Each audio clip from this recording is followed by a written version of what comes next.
Perlu ketawa dululah. Kadang-kadang lucu, kadang-kadang kenyataan-kenyataan daripada ahli-ahli politik ini kadang-kadang lucu. Dan kadang-kadang rasanya seperti ada yang tidak sedar diri juga. Seperti ada yang tidak sedar diri dan dia tidak fikir kalau dia yang kena.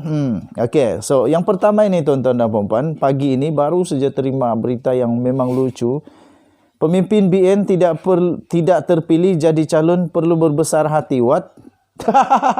Cubalah engkau yang tak kena calon. Apa perasaan engkau pula? Okey, daripada biharian.com.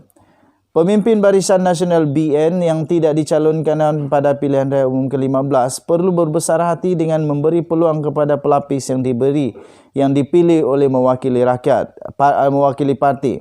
Demikian kata Timbalan Pengerusi BN, Datuk Seri Muhammad Hassan berkata, calon yang dipilih, disaring dan disenarai pendek itu adalah wakil kepada parti. Pertama sekali saya mau tanya, kalau Tok Mat Hassan yang tak kena calon, apa dia punya perasaan? Adakah dia akan berbesar hati? Adakah dia akan gembira dan sehingga melompat-lompat kegirangan? Dan kemudian dia beritahu kepada seluruh dunia, aku berbesar hati kerana aku tak dicalonkan. Aku berbesar hati kerana aku tak dicalonkan. Terima kasih Zahid Abidi, aku tak dicalonkan. Aku tak dicalonkan. Sedangkan kepimpinan di dalam bahagian mencalonkan satu-satunya nama, engkaulah yang dicalonkan untuk pilihan raya. Alih-alih pucuk pimpinan 5 teratas parti membuat keputusan, engkau tak dicalonkan. Adakah engkau gembira atau apa? Saya tidak fikir Tok Mat Hassan kalau dia tidak dicalonkan, dia akan gembira, kegirangan, penuh dengan rasa hebatlah. Oh, terima kasih kerana aku tadi tak adalah. Tapi mungkin ini untuk memujuk orang-orang yang tidak dicalonkan.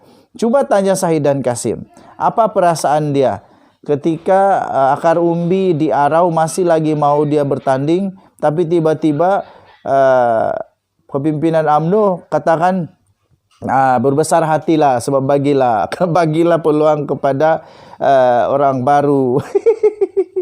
Cuba tanya kepada Zahidi, cuba tanya kepada mana-mana orang-orang besar di dalam UMNO yang bekas menteri yang tak dicalonkan. Cuba tanya, adakah mereka gembira?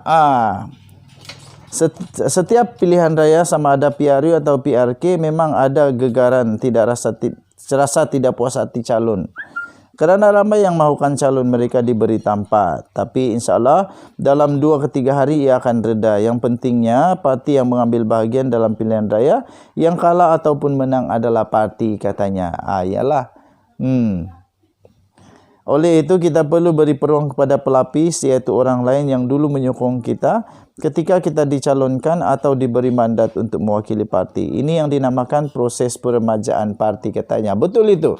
Buatlah proses peremajaan parti. Zahid Hamidi, Tok Mat Hassan, kamu resignlah cepat-cepat kerana sudah lama UMNO sepatutnya dibubarkan. Tapi kamu sendiri yang mau panjangkan sampai buat permohonan kepada ROS. Jadi kalau betul-betul mau buat peremajaan parti, orang-orang lama seperti Zahid, Tok Mat Hassan, Ahmad Mazlan, cepat-cepatlah letak jawatan, bagi kepada yang remaja-remaja. Macam mana? Setujukah? Cuba buat begitu. Okey. Beliau berkata demikian pada majlis penyampaian watika calon parlimen PRU peringkat negeri 9 di Wisma UMNO di sini pada hari ini. Muhammadiyah juga pengarah pilihan raya BN merangkap Timbalan Presiden UMNO mengulas mengenai segelintir pemimpin parti itu yang tidak berpuas hati selepas nama mereka tidak dicalonkan semula pada PRU 15. Katanya hasrat parti untuk mendapatkan mandat rakyat bagi mentadbir negara perlu diterjemahkan secara bersama. Dan dia menutup, dia kata, jadi jangan sangat kita tersangkut kaki walaupun ada daripada calon kita tidak dapat diberi tempat atau daripada calon itu sendiri yang bercita-cita meneruskan hikmat mereka, katanya. Okey, sila tinggalkan komen kamu. Logika Tok Mat Hassan kata begini ataupun sebenarnya dia hanya memujuk saja. Cubalah kalau Tok Matasan yang tidak ada tempat. Adakah dia puas hati atau tidak puas hati, kita belum tahu lagi lah. Oke, kita jumpa lagi. Bye-bye. Salam sejahtera Malaysia. Denyut nadi suara rakyat terus bergema di channel ini. Wow, ada satu berita yang amat mengejutkan tuan-tuan dan puan-puan yang dihormati sekalian. Ini pasti akan menggugat kestabilan keadaan persahabatan, keadaan kerjasama di antara GRS dan UMNO. Wow, rupa-rupanya ini yang terjadi di negeri Sabah. Rundingan BN dan GRS sebenarnya gagal kerana langgar sesama sendiri di 11 kerusi parlimen di Sabah. GRS sudah tentukan ini dan ini, tiba-tiba ada orang tak puas hati pergi langgar juga. Ibarat tidur sebantal tetapi mimpi berlain-lain, rundingan di antara Barisan Nasional BN dan Gabungan Rakyat Sabah GRS pada pilihan raya umum ke-15 PRU15 nampaknya telah dilihat sebagai gagal mencapai persefahaman apabila Suruhanjaya Pilihan Raya SPR mengesahkan berlakunya pertembungan di antara satu sama lain di 11 kerusi di Parlimen Sabah. Tak ada harapan lagi dah. Menurut pengumuman calon-calon di kesemua 25 kerusi Parlimen Sabah oleh Suruhanjaya Pilihan Raya SPR, ketidaksepakatan di antara BN dan GRS boleh dibahagikan kepada dua jenis, iaitu pertembungan secara berdepan-depan atau pertembungan secara proksi, iaitu calon bebas. Daripada 10 kerusi parlimen tersebut, 2 kerusi Kudat dan Tuaran. Kudat dan Tuaran menyaksikan calon bebas pro UMNO BN melanggar calon-calon GRS, manakala 1 kerusi iaitu Ranau menyaksikan calon parti tempatan dari BN melanggar calon GRS. Selain itu, 1 kerusi Beluran menyaksikan calon Bersatu PN melanggar calon UMNO BN dan 6 kerusi Kota Marudu Sepanggar Kimanis Beaufort Pensiangan Keningau menyaksikan calon-calon dari Parti Pesra GRS iaitu Parti Kesejahteraan Demokratik Malaysia PKDM melanggar menentang calon-calon BN GRS. 1 kerusi Kota Kinabalu pula menyaksikan calon PKDM GRS dan calon Bebas Pro Star GRS melanggar calon PBS GRS. Berikut ialah beberapa senarai calon yang kamu boleh sendiri buat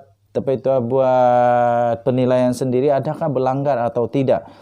Artikel ini sebenarnya saya ambil daripada inisabahbah.com.